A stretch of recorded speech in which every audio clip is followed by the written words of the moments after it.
Club football থেকে আন্তর্জাতিক প্রীতি match video assistant referee নিয়ে বিতর্ক যেন থামছেই না। বিশ্ব ফুটবলের সবচেয়ে বড় আসর ফিফা বিশ্বকাপেও তাই ভিএআর এর সিদ্ধান্ত কতটা নির্ভুল হবে তা নিয়ে ছিল নানা প্রশ্ন।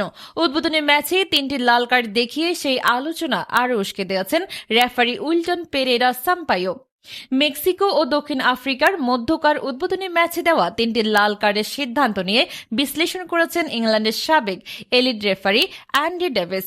প্রিমিয়ার লিগ ও চ্যাম্পিয়নশিপে প্রায় 12 বছর দায়িত্ব পালন করা ডেভিস ইএসপিএন এর এক অনুষ্ঠানে নিজের মতামত তুলে ধরেন। ম্যাচের 49তম মিনিটে দক্ষিণ আফ্রিকার ডিফেন্ডার ইস্পেফেলো সিতো লাল কার্ড দেখেন। তখন 1-0 গোলে পিছিয়ে ছিল তার দল।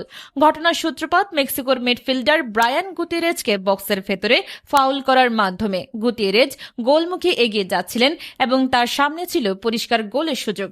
ভিএআর পর্যালোচনার পর রেফারির সিদ্ধান্ত বহাল রাখা হয়।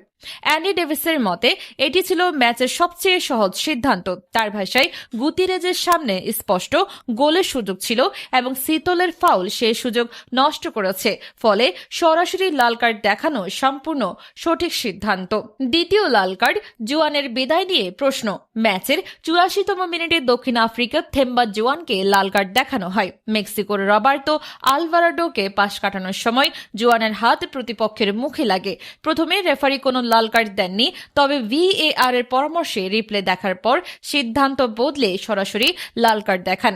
এই সিদ্ধান্ত নিয়ে কিছুটা সংশয় প্রকাশ করেছেন ডেভিস। তার মতে ঘটনাটি হিংসাত্মক আচরণ হিসেবে বিবেচিত হবে কিনা তা বিতর্কের বিষয়। মুখে আঘাত লাগার ঘটনায় অনেক সময় লাল কার্ড দেওয়া হলেও এখানে সিদ্ধান্তটি কিছুটা কঠোর মনে হয়েছে। তিনি আরো বলেন, রিপ্লে দেখার সময় রেফারির মধ্যেও দ্বিধা ছিল বলে মনে হয়েছে, তবে শেষ পর্যন্ত ভিএআর এর তথ্যের ভিত্তিতেই তিনি সিদ্ধান্ত নিয়েছেন। তৃতীয় লাল কার্ড মন্টেসের শাস্তি নিয়ে সবচেয়ে বেশি বিতর্ক।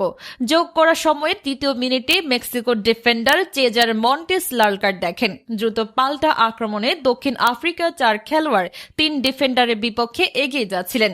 কুলিশো মুদাওকে বক্সের বাইরে ফাউল করেন মন্টেস। রেফারি সরাসরি লাল কার্ড দেখান এবং ভিএআরও সেই সিদ্ধান্ত বহাল রাখে। তবে এই সিদ্ধান্তেই সবচেয়ে বেশি আপত্তি জানিয়েছেন ডেভিস। তার মতে ঘটনাটি নিশ্চিতভাবে গোলের সুস্পষ্ট সুযোগ নষ্ট করার পর্যায়ে পড়ে না, কারণ মুদাওয়ের পরবর্তী পদক্ষেপ সম্ভবত শট নেওয়া নয় বরং ক্রস দেওয়া ছিল, ফলে এটি নিশ্চিত গোলের সুযোগের বদলে সম্ভাব্য আক্রমণ হিসেবে বিবেচিত হতে পারত।